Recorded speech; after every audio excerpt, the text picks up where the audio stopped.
জগৎ বিখ্যাত আল্লাহর ওলি বাইজিদ বুস্তামি রহমাতুল্লাহি আলাইহি হজ করবার জন্য কাবা শরীফে চলে গেলেন। হজ করবার পরে এমন একটা ঘটনা দেখলেন, দেখার পরে চোখের পানি সারিয়ে কাঁদলেন। আপনিও শুনবার পরে চোখের পানি সারিয়ে কাঁদবেন। এই বয়ানটা আমি যত জায়গায় করেছি, মানুষ চোখের পানি ছেড়ে ছেড়ে কান্না করেছে।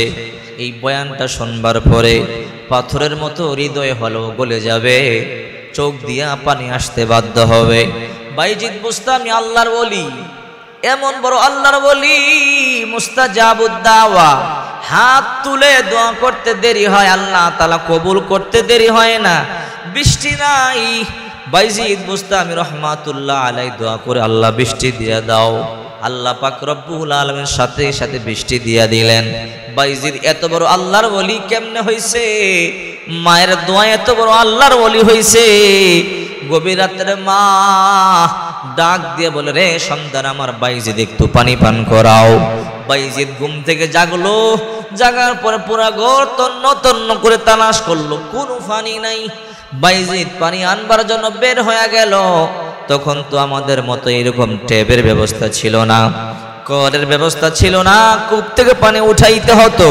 বাইজিদ বুস্তামি রাত্রে বেলা বের হয়ে গেলেন, কূপের পাড়ে চলে গেলেন। কূপ থেকে বড় কষ্ট করে পানি উঠাইলেন। ছোট্ট বালক পানি উঠাইয়া যখন বাড়িতে আসলেন, আসিয়া দেখে মা আবার ঘুমাইয়া গেল। বাইজিদ মনে মনে চিন্তা করে, যদি এখন মাকে ডাক দেয়, কাঁচা ঘুম, মা কষ্ট পাবে না, মাকে ডাক দেওয়া যাবে না, দাঁড়াইয়া থাকি। মা যখন আবার ঘুম থেকে জাগবে, মাকে আমি পানি দেব। বাইজিদ বুস্তামি রহমাতুল্লাহি আলাইহি গেলাস নিয়ে মায়ের মাথার কাছে দাঁড়াইয়া রইল। মায়ের আর ঘুম ভাঙলো না, কোন কোন শীত। বাইজিদ কাঁপা শুরু করে দিল। ফজরের আজান যখন দেওয়া শুরু করলো, আজানের আওয়াজ যখন মায়ের কানে গেল, ঘুম ভাঙলো। ঘুম থেকে জায়গা দেখে কলিজা টুকরা সন্তান শীতে কাঁপতেছে। কিরে বাইজিদ, হাতের মধ্যে পানি দেখা যায়। আমি তো সেই সন্ধ্যা রাত্রে পানি চাইলাম, দিতে পারলা না। ঘরে পানি ছিল না, দেখলাম পানি আনবার জন্য বাহিরে গেলাম। রে বাইজিদ, পানি আনিয়া কি আর তুমি ঘুমাও নাই? বাইজিদ বলে, মা না, আমি আর ঘুমাই নাই, কারণ তুমি পানি চাইছো, দিতে পারি নাই। ও মা, যদি আবার ঘুম থেকে জাগো, যদি আমি ঘুমাইয়া যাই, আবার কষ্ট পাইবা। এই জন্য মনে মনে ভাবলাম আর ঘুমাবো না, পানি নিয়ে দাঁড়াইয়া থাকি, মায়ের ঘুম ভাঙলে পানি দিব। ও মা, তোমার আর ঘুম ভাঙলো না। ফজর পর্যন্ত সময় চলে গেল। মা সন্তানকে বুকের সাথে জড়াইয়া চোখের পানিগুলো সারিয়া কান্না করে বলে, আল্লাহ, আমার ছোট্ট সন্তানটা কোন কোন শীতের মধ্যে আমার জন্য পানি নিয়ে দাঁড়াইয়া কত কষ্ট করেছে। ও মালিক, তুমি আমার সন্তানটারে ওলি বানাইয়া দাও। মা দোয়া করেছে, আল্লাহ তাআলা জমানার সবচেয়ে বড় ওলি বানাইয়া দিছে। এমন ওলি হয়েছে বাইজিদ, এখন দোয়া করলে বৃষ্টি হয়, দোয়া করলে বৃষ্টি বন্ধ হয়। মুস্তাজাবুদ দাওয়া হয়ে গেছে। আল্লাহর দরবারে যা চায় আল্লাহ পাক রব্বুল আলামিন তাই শোনে। এত বড় ওলি হয়েছে বাইজিদ বুস্তামি রহমাতুল্লাহ আলাইহি। এই বাইজিদ বুস্তামি রহমাতুল্লাহি আলাইহি হজ করবার জন্য বাইতুল্লাহ শরীফ গেলেন। কাবা ঘরে গিয়া বাইজিদ বুস্তামি হজ করলেন। বড় লম্বা সময় ধরিয়া বাইজিদ বুস্তামি রহমাতুল্লাহ আলাইহি হজ পালন করলেন। হজ পালন শেষ হয়ে গেল, নিজের দেশে চলে যাবে। পুরো বাইতুল্লাহ চত্বর খালি হয়ে গেল। দেখে বাইজিদ তাকাইয়া বাইতুল্লাহ চত্বরে কেউ নাই, সবাই যার যার দেশে চলে গেল। বাইজিদ বুস্তামি রহমাতুল্লাহ আলাইহি কাবার সামনে গিয়া 2 রাকাত নামাজ পড়িয়া আল্লাহ দরবারে কান্না করে বলে, আল্লাহ, এত কষ্ট করিয়া হজ করবার জন্য বাইতুল্লাহ পর্যন্ত আসলাম। ও মালিক, সেই বুস্তাম শহর থেকে বড় কষ্ট করিয়া আসলাম। আল্লাহ, তোমার দরবারে আমি জানতে চাই, আমি যে হজ করেছি, আমার হজটা তুমি কবুল করেছো কিনা। ও মালিক, আর এই বছর কতজন হাজি হজ করেছে, কার কার হজ কবুল করেছো, আর কার হজ কবুল করো নাই, বড় জানতে চাই। বাইজিদ বুস্তামি তো মুস্তাজাবুদ দাওয়া, আল্লাহর ওলি। আল্লাহর দরবারে যা বলে আল্লাহ তাই শোনে। ওলিদের ব্যাপারে আল্লাহ তাআলা আয়াত নাজিল করেছেন, আলা ইন্না আউলিয়া আল্লাহ লা খাউফুন আলাইহিম ওয়ালা হুম ইয়াহজানুন। আল্লাহর ওলি যারা, তাদের ভয় নাই, টেনশন নাই, তারা আল্লাহর বন্ধু, তারা আল্লাহর দরবারে যা বলি আল্লাহ তাআলা তাই শোনে। বাইজিদ বুস্তামি রহমাতুল্লাহি আলাইহি চোখের পানি সারিয়ে বলে, আল্লাহ এই বছর কতজন মানুষ হজ করেছে, কার কার হজ কবুল করেছো আর কার হজ কবুল করো নাই? আল্লাহ পাক রব্বুল আলামিন বলে, বাইজিদ এই বছর যতজন মানুষ হজ করেছে সবার হজ আমি আল্লাহ কবুল করেছি। রে বাইজিদ তোমার হজ আমি কবুল করেছি, কিন্তু এমন একজন ব্যক্তি আছে যার হজ আমি কবুল করি নাই। তার হজ শুধু এই বছর নয়, তার হজ কোনো বছরে আমি কবুল করি না, বহু বছর ধরে সে হজ করে, প্রতি বছর হজ করে, তার হজ আমি কবুল করি না, অথচ সে সবচেয়ে বেশি কষ্ট করিয়া হজ করে, তার হজ আমি কবুল করি না। বাইজিদ বুস্তামি রহমাতুল্লাহ আলাইহি বলে, আল্লাহ কি নাম তার, কি পরিচয় তার, তার হজ কেন কবুল করো না? আল্লাহ তাআলা বলে, রে বাইজিদ তার কাছে যাও, তাকে গিয়া তুমি জিজ্ঞাসা করো তার হজ আমি কেন কবুল করি না। তার জীবনে এমন একটা পাপ সে করেছে, যেই পাপের কারণে আমি আল্লাহ পাক রব্বুল আলামিন তার হজ কবুল করি না। বাইতুল্লাহর গিলাফ দরিয়া কান্না করে, তারপর আমি আল্লাহ তার তওবা কবুল করি না। হজরে আসওয়াদ চুম্বন করে করে চোখের পানি সারিয়া কান্দে, তারপরও তার হজ কবুল করি না। সাফা মারওয়া সাই করে করে হজ করে কবুল করি না। বলে, আল্লাহ কি তার নাম? বলে, তার নাম হারুন। ও মালিক তাকে আমি কেমনে চিনবো? বলে, তুমি এক কাজ করো। বলে, কি কাজ? বলে, তার একটা হাত নাই, তার একটা পাও নাই, এরপরও সে বড় কষ্ট করিয়া করিয়া হজ পালন করে। যাও যাও রে বাইজিদ, তাকাইয়া দেখো মক্কা চত্বর খালি হয়ে গেল, বাইতুল্লাহ চত্বর খালি হয়ে গেল, সবাই চলে গেল, কিন্তু এই নাফরমান বান্দা হারুন এখনো যায় নাই, সে যায় না। ওই যে সাফা পর্বতের পাদদেশে উত্তপ্ত গরম বালুর মধ্যে গড়াগড়ি করিয়া করিয়া কান্না করে। তাকে জিজ্ঞাসা করো কি এমন পাপ সে করেছে, কোন কারণে আমি আল্লাহ তার হজ কবুল করি নাই? বাইজিদ বুস্তামি রহমাতুল্লাহি আলাইহি হাঁটি হাঁটি পা পা করে সাফা পর্বতের কাছে চলে আসলো। এসে দেখে একজন আল্লাহর বান্দা, এক হাত নাই, এক পাও নাই, মাটির মধ্যে গড়াগড়ি করিয়া কান্দে, অনেক লম্বা সময় ধরিয়া কান্দে আর বলে, আল্লাহ আর কত বছর কান্না করলে আমার কান্না কবুল করবা, আর কত বছর তওবা করলে আমার তওবা কবুল করবা? চোখের পানিতে পুরা দেহ ভিজিয়া গেছে, বালি গিলে কাদার মতো হয়ে দেহের মধ্যে লেগে গেছে, আর বালুর মধ্যে গড়াগড়ি করে কান্না করে বলে, আল্লাহ তাকাইয়া দেখো সবাই চলে গেছে যার যার দেশে, আমি যাই না, এখনো তোমার দরবারে পড়ে আছি। রে মালিক আর কতদিন কান্না করলে আমার তওবা মঞ্জুর করবা? এই গরম বালুর মধ্যে খালি গায়ে গড়াগড়ি করে কান্দে বাইজিদ বুস্তামি রহমাতুল্লাহি আলাইহি অনেক লম্বা সময় দাঁড়াইয়া রইলেন। এই দৃশ্য দেখিয়া তার মায়া লেগে গেল। বাইজিদ বুস্তামি হাঁটি হাঁটি পা পা করে সামনে গিয়া তার পেটে হাত দিয়ে বলে, রে হারুন থাম, আর কান্না করিস না রে হারুন, আর কান্না করিস না। হারুন আশ্চর্য হয়ে গেল, কে আপনি? আমার নাম কেমনে জানলেন? কোনদিন তো আমি আপনাকে দেখি নাই, আর আপনিও আমাকে দেখেন নাই। বাইজিদ বুস্তামি রহমাতুল্লাহ আলাইহি বলে, হারুন হ্যাঁ তুমি আমাকে দেখো নাই, আমিও তোমাকে দেখি নাই ঠিক, কিন্তু তোমার নাম হারুন তা আমি জানি, তোমার হজ কবুল হয় না সেটাও আমি জানি। হারুন আশ্চর্য হয়ে গেল, নিশ্চয়ই আপনি আল্লাহর কোনো প্রিয় বান্দা হবেন, না হলে আমার এই গোপন কথা আপনি কেমনে জানেন? আমার হজ কবুল হয় নাই একমাত্র আল্লাহ জানে আর আমি জানি। বহু বছর ধরে বাইতুল্লাহ চত্বরে এসে লাব্বাইক আল্লাহুম্মা লাব্বাইক বলি, আসমান থেকে জবাব লা লাব্বাইক লা সাদাইক রে নাফরমান তোর হজ কবুল হয় নাই। এ আল্লাহর বান্দা আপনার নাম কি বলেন? বলে, আমার নাম বাইজিদ, বাড়ি আমার বুস্তাম শহরে। ওগো আল্লাহর বলি বাইজিদ বুস্তামি, আমি আগেই সন্দেহ করেছিলাম আপনি কোনো আল্লাহর প্রিয় বান্দা হবেন, নতুবা আমার গোপন খবর আপনি কেমনে জানেন? নিশ্চয়ই আল্লাহর সাথে আপনার বড় সম্পর্ক আছে। রে হারুন বল তোমার হজ আল্লাহ তাআলা কেন কবুল করে না? জীবনে কি করেছো কেন আল্লাহ তোমার হজ কবুল করে না? হারুন চোখের পানিগুলো সারিয়া কান্না করে বলে, বাইজিদ আমার জীবনে আমি এমন একটা অন্যায় করেছি, আমার জীবন আমি এমন একটা পাপ করেছি যে কারণে আল্লাহ পাক রব্বুল আলামিন আমার হজ কবুল করে না। কি পাপ করেছো? তাহলে শুনেন, আমি আমার একমাত্র মায়ের সন্তান, আমার জন্মের পরে আমার বাবা মারা যায়, আমার মা আমাকে বড় আদর করিয়া লালন পালন করেছেন, আমার মা অন্যের বাড়িতে কাজ করিয়া করিয়া আমাকে আদর করিয়া বড় করেছেন। আস্তে আস্তে যখন আমি বড় হয়ে গেলাম, আমার বাবা যখন মারা যায়, আমার মা দেখতে সুন্দরী কম ছিল না, আমি আমার মায়ের একমাত্র সন্তান, তখন আমি আমার মায়ের কোলে দুধের শিশু।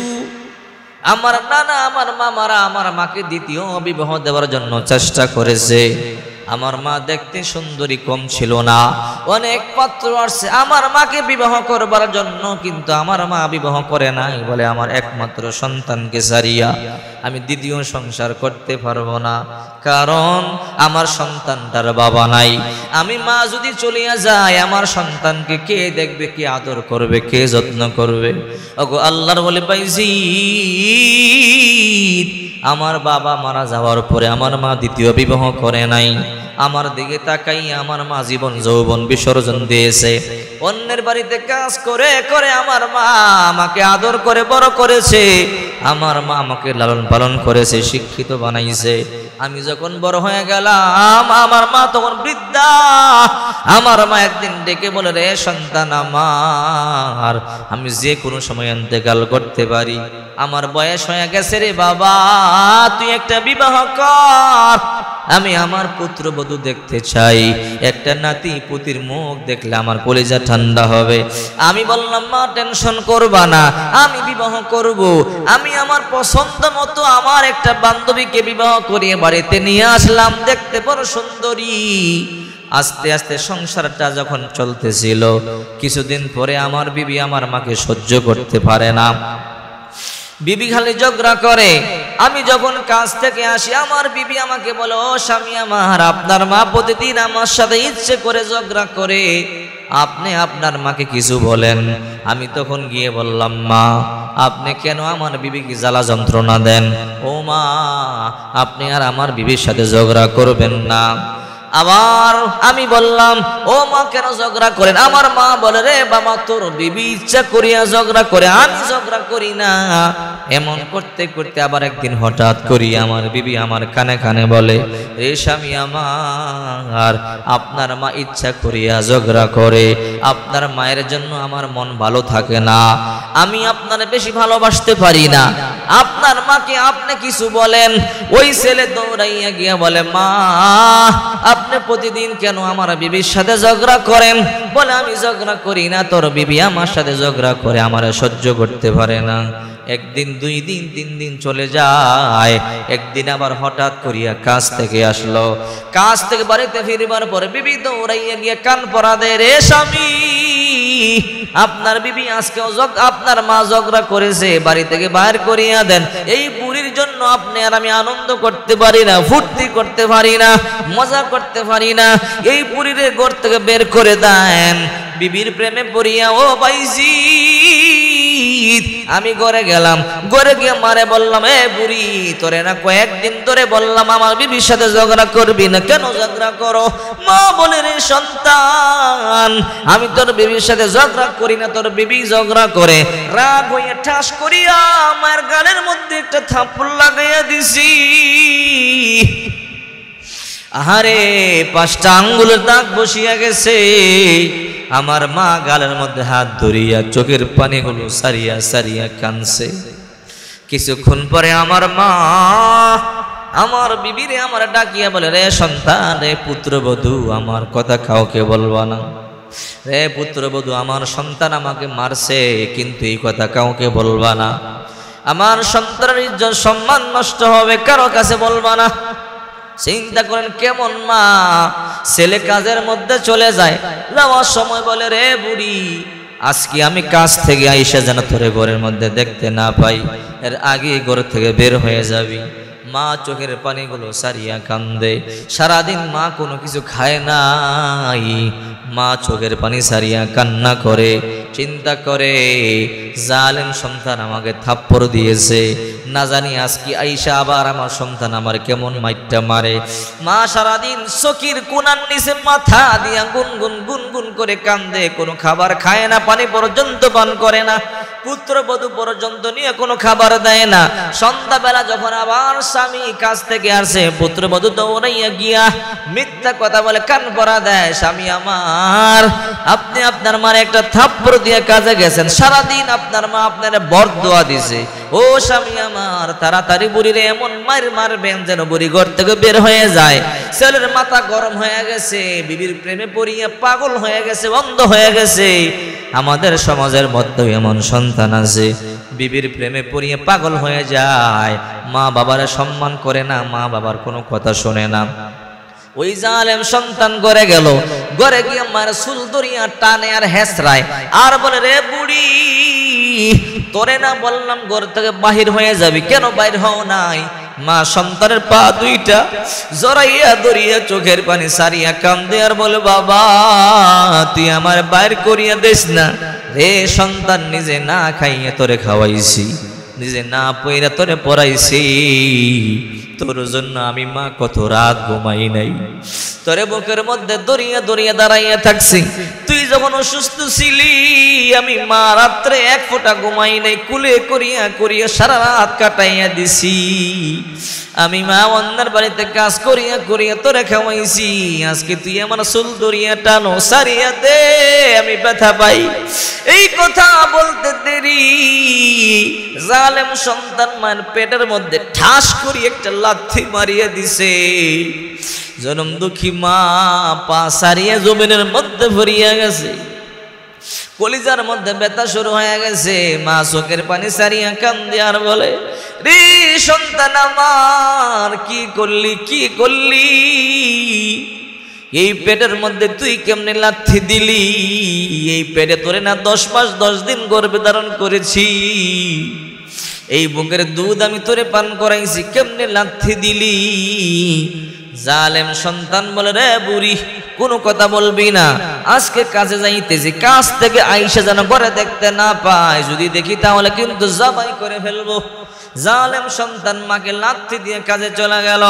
সারাদিন মা কোনো কিছু খায় না, মায়ের চোখের মধ্যে ঘুম নাই, পানি পর্যন্ত পান করে না। জালেম সন্তান আমার এমন মায়ের মারলো, যেই সন্তানটার জন্য জীবন যৌবন বিসর্জন দিলাম, দ্বিতীয় বিবাহ পর্যন্ত করি নাই। তৃতীয় দিন যখন কাজের থেকে ঘরে ফিরল, পুত্রবধূ দৌড়াইয়া গিয়া কান পরা দিল, রে স্বামী আমার আপনার মা সারাদিন বরদোয়া দিয়েছে, জ্ঞান জ্ঞান জ্ঞান জ্ঞান করে, যদি বুড়িরে ঘর থেকে বাহির না করেন আমরা আনন্দ করতে পারবো না, ফুর্তি করতে পারবো না, মজা করতে পারবো না। স্বামী বলে, কি করতে পারি? ও স্বামী আমার একটা কাজ করেন। কি কাজ? রাত্রে বেলা আজকে কেউ টের পাবে না, কাক কেউ টের পাবে না, বস্তার মধ্যে বরিয়া মুখ বাঁধিয়ে হাত পা বাঁধিয়ে জংলায় ফালাইয়া দিয়ে আসি, কুকুর বিড়াল বাঘ ভাল্লুক টানিয়া সেরিয়া খাবে, টেরও পাবে না মানুষ। স্বামী কই, ভালো বুদ্ধি দিছ তো, কেমনে কিভাবে কি করব? বলে, বস্তা আগে থেকে রেডি করে রাখছি। চিন্তা করে দেখেন, জালেম পুত্রবধূ বস্তা আগে রেডি করে রাখছে, গামছা রেডি, রশি রেডি, মাকে দুইজনে ধরি হাতগুলো বাঁধ পা গুলো বাঁধে। জনম দুঃখী মা চোখের পানিগুলো সারিয়া কান্দে, সন্তানের পা দুইটা জড়াইয়া ধরে বলে, বাবা তুমি আমার হাতগুলো পা গুলো কেন বাঁধো? রে বুড়ি তোরে 3 দিন বললাম বের হয়ে যা, বের হস নাই, আজকে বস্তায় পড়বো, জংলায় ফালাইয়া দিব, কুকুর বিড়াল শিয়াল টানিয়া সিরিয়া খাবে। মা বলে, রে সন্তান আমার তুই আমার সারিয়া দে, আমি চলিয়া যাব, 2 চোখে যেই দিকে দেখি। বলে, এখন আর সময় নাই, 3 দিন বলছি তুমি যাও নাই, আজকে তোমারে বস্তায় পড়িয়া জংলায় ফালাবো। মা চোখের পানিগুলো সারিয়া কাঁদি। জালেম সন্তান কোনো কথা শোনে না, পা দুইটা বাঁধলো, মা পা দুইটা, মা হাত দিয়ে পা জড়াইয়া ধরিয়া কান্দে, জালেম সন্তান হাত দুইটা বাঁধে, মা চোখের পানি সারিয়া কান্দে, হাত পা গুলো বাঁধিয়া এইবার গামছা দিয়ে যখন মায়ের মুখটা বাঁধি, আহারে জনম দুঃখী মা চোখের পানিগুলো সারিয়া কান্দে, সন্তান আমার। এই জন্যই কি 10 মাস 10 দিন গর্ভে ধারণ করেছিলাম, জীবন যৌবন বিসর্জন দিছিলাম, দ্বিতীয় বিবাহ পর্যন্ত করি নাই তোরে ভালোবাসতে যাইয়া, তোর মুখের দিকে তাকাইয়া। আজকে তুই আমার হাত বাঁধো, পা বাঁধো, আমার মুখ বাঁধো, আল্লাহ কোনদিন সহ্য করবে না। জালেম সন্তান হাত বাঁধলো, পা বাঁধলো, মায়ের বুক বাঁধলো, মুখ বাঁধলো, বাঁধিয়া বস্তায় ভরিয়া বস্তা বান্ধিয়া স্বামী আর স্ত্রী দুইজনে মিলিয়া জঙ্গলার মধ্যে ফালাইয়া দিয়ে আসলো। জঙ্গলায় ফালাইয়া দিয়ে আসার পরই জালেম সন্তান মনে মনে ভাবে বুড়ি রে যে রাত্রে বেলা ফালাইয়া দিলাম, যাই সকালবেলা একটু দেখে আসি। সকালবেলা জালেম সন্তান যায়, ওই জায়গার মধ্যে গিয়ে আশ্চর্য ঘটনা দেখলো। আহারি, বস্তার জায়গায় বস্তা নাই, রক্ত দেখা যায়, মাথার খুলি আর হাড় দেখা যায়, কোনো গোস্ত নাই। বুঝতে বাকি নাই, মাকে মনে হয় বাঘ ভাল্লুক টানিয়া সিরিয়া সিরিয়া খাইছে। যে সন্তানটার জন্য এত কিছু করলো, ওই সন্তান আজকে মাকে বাঘের মুখে দিয়ে আসলো। জালেম সন্তান এবার একটু চিন্তায় পড়ছে, কি করলাম আমি, এত বড় জালেম কেমনে হইলাম? বিবির কথা শুনিয়া কেমনে মাকে এমনে জঙ্গলার মধ্যে ফালাইয়া বাঘের খাউন বানাইলাম। চিন্তা করে করে বাড়িতে গেল, রাত্রে ঘুমাইলো। ঘুম থেকে জায়গা দেখে হাতের আঙ্গুলে একটা ফোড়া উঠেছে। এই ফোড়ার আস্তে আস্তে ব্যথা শুরু হয়ে গেল, পুরো আঙ্গুল ফসে গেল, হাতের কবজা পর্যন্ত পৌঁছে গেল, হাতের কনুই পর্যন্ত পৌঁছে গেল। দুর্গন্ধ, পোকামাকড় বিল বিল বিল বিল করে, মানুষ কাছে আসে না। ডাক্তারকে গিয়ে বলে, ডাক্তার চিকিৎসা করেন, আমার হাতের কি হলো দেখেন। ডাক্তার চিকিৎসা করবে, বলে তোমার যেই রোগ হয়েছে ক্যান্সার, হাত গোড়া থেকে কাইটা ফালাইয়া দাও। যদি হাত না কাটো পুরা দেহ পচিয়া যাবে, পুরো দেহ পচিয়া যাবে, তুমি মরিয়া যাইবা। জালেম সন্তান চিন্তা করে, কেন আমার এমন বড় রোগ হলো রে? মনে হলো আহারে, এই হাত দিয়ে আমি আমার মাকে একটা থাপ্পড় দিছিলাম, এই জন্য আজকে আমার হাত পচিয়া গেল। হাত কাটিয়া ফালাইয়া দিল। কয়েকদিন পরে আবার পায়ের মধ্যে ওই ফোড়া উঠলো, পাও পছন্দ ধরেছে, পচতে পচতে গোড়ালি পর্যন্ত বসে গেল, হাঁটু পর্যন্ত বসে গেল। দুর্গন্ধ, পোকামাকড় বিল বিল বিল বিল করে। ডাক্তার কি গিয়ে বলে, ডাক্তার আমার পায়ের চিকিৎসা করেন। ডাক্তার বলে, তোমার আগের রোগ হয়েছে, তাড়াতাড়ি পা কাটিয়া ফালাইয়া দাও, নতুবা কিন্তু তোমার পুরা পা ফসিয়া যাবে, দেহ ফসিয়া যাবে, তুমি মরিয়া যাইবা। বলে, ডাক্তার আমার পা কাটিয়া ফেলান। এইবার এক হাত নাই, এক পা নাই, চলতে পারে না। বিবি এইবার কই, রে ল্যাংরা তুরা, তোর সংসার কেন করব? লাত্তি মারিয়া ফালাইয়া তালাক দিয়ে চলিয়া গেছে। এইবার ভালো হইছে। ঘরের মধ্যে চোখের পানি সারিয়া কান্দার চিল্লায়, জীবনে কি করলাম? আপন মাকে বস্তার মধ্যে ভরিয়া জঙ্গলার মধ্যে বিবির কথায় ফালাইলাম, আমার মাকে বাঘ ভাল্লুক টানিয়ে টানিয়ে খাইছে। এখন বিবিও আমাকে রাখিয়া চলিয়া গেল। এলাকার লোকেরা বলে, রে অভিশপ্ত, তোরে আমরা এলাকার মধ্যে রাখবো না, তোর কারণে গজব আসতে পারে, তোর অবস্থার মধ্যে বরিয়া নদীর মধ্যে ফালাইয়া দিব, মাছে তোরে খাবার খাবে। এইবার বাইজিদ বুস্তামিরে চোখের পানি সারিয়া কান্না করে বলে, হারুন বলে, আমি আমার এলাকার লোকদেরকে বললাম, ও আমার এলাকার লোকেরা, আমারে বস্তায় ভরিয়ে নদীর মধ্যে ফালাইয়েন না, আমার সব সম্পদ লাগে আপনারা নিয়ে নেন, একটা কাজ করেন। বলে, কি কাজ? আমার ওই মক্কা শরীফ নিয়ে ফালাইয়া দিয়ে আসেন।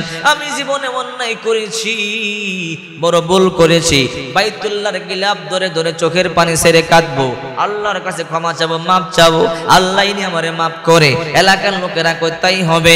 দরিয়া বাইতুল্লাহ চত্বরে ফালাইয়া দিয়া যায়। এবার বলে, বাইজিদ, ওই দিন থেকে বহু বছর হয়ে গেল, লাভবাহিক বলে বলে কান্দি, কাবার গিলাফ দরিয়া কান্দি, সাফা মারওয়া সাই করি, ওই যে হযরত আসওয়াদ চুম্বন করি, এত কান্নাকাটি করি, আল্লাহ আমার দোয়া কবুল করে না, মঞ্জুর করে না। জানি না আর কতদিন কান্না আমার আল্লাহ মাফ করবে। বাইজিদ বলে, তাই নাকি? বলে, হ্যাঁ, শুনলাম তোমার ঘটনা।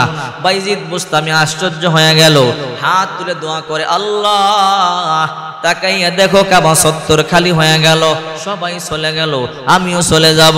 ও মালিক, এই হারুন একা একা থাকবে, আমার কাছে সহ্য হয় না, আল্লাহ তুমি তাকে মাফ করিয়া দাও। আল্লাহ বলে, রে বাইজিদ, সাবধান, তার পক্ষে দোয়া করবি না। এই নাফরমান তার মারে যে কষ্ট দিছে, তার মা তার পা দুইটা দরিয়া চোখের পানি সারিয়া জীবন ভিক্ষা চাইছে। এই জালেম তার মায়ের জীবনটা পর্যন্ত ভিক্ষা দেয় নাই। না, তার পক্ষে ক্ষমা চাবি না। যদি তার পক্ষে তুই ক্ষমা চাও, তোমার নামটা ওলির দপ্তর থেকে কাইটা দিব। সাবধান। বাইজিদ বুস্তামি বয়ে মুনাজাত বন্ধ করে দিলেন, নিজের দেশে চলে গেছে। এই জন্য বলে রে যুবক ভাইয়েরা, সাবধান, মা বাবার কষ্ট দিও না। মা বাবা এমন এক সম্পদ। বিশ্বনবী মুহাম্মদ রাসূলুল্লাহ সাল্লাল্লাহু আলাইহি ওয়াসাল্লাম বলেন, সালাতু দাওয়াতিন মুস্তাজাবাতুন লা শাক্কা ফিহিন্না দাওয়াতুল ওয়ালিদি ওয়া দাওয়াতুল মুসাফিরি ওয়া দাওয়াতুল মাজলুমি। তিন ব্যক্তির দোয়া মুহূর্তের মধ্যে কবুল হয়। হাত তুলতে দেরি হয়, কবুল হইতে দেরি হয় না। দোয়া করুক আর বদদোয়া করুক। 1 নম্বর মা বাবা, 2 নম্বর মুসাফির, 3 নম্বর মজলুম।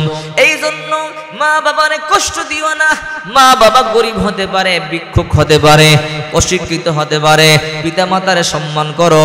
রাসূল করিম সাল্লাল্লাহু আলাইহি ওয়াসাল্লাম বলেন, আল জান্নাতু তাহতা কদামিল উম্মাহাত। তোমার মা গরিব হতে পারে, অশিক্ষিত হতে পারে, তোমার এই অশিক্ষিত মায়ের পায়ের নিচে তোমার জান্নাত আমি আল্লাহ রেখে দিয়েছি। সুবহানাল্লাহ। এই জন্য মা বাবার খেদমত করবেন, পিতা মাতারে ভালোবাসবেন, মুহাব্বত করবেন, দোয়া নিবেন। পিতা মাতার দোয়া নিয়ে যদি ঘর থেকে বের হতে পারেন, আল্লাহর কসম করে বলি আপনার প্রতিটা কাজ সহজ হয়ে যাবে। সমস্ত বিপদ থেকে আল্লাহ পাক রব্বুল আলামিন আপনাকে অবশ্যই হেফাজত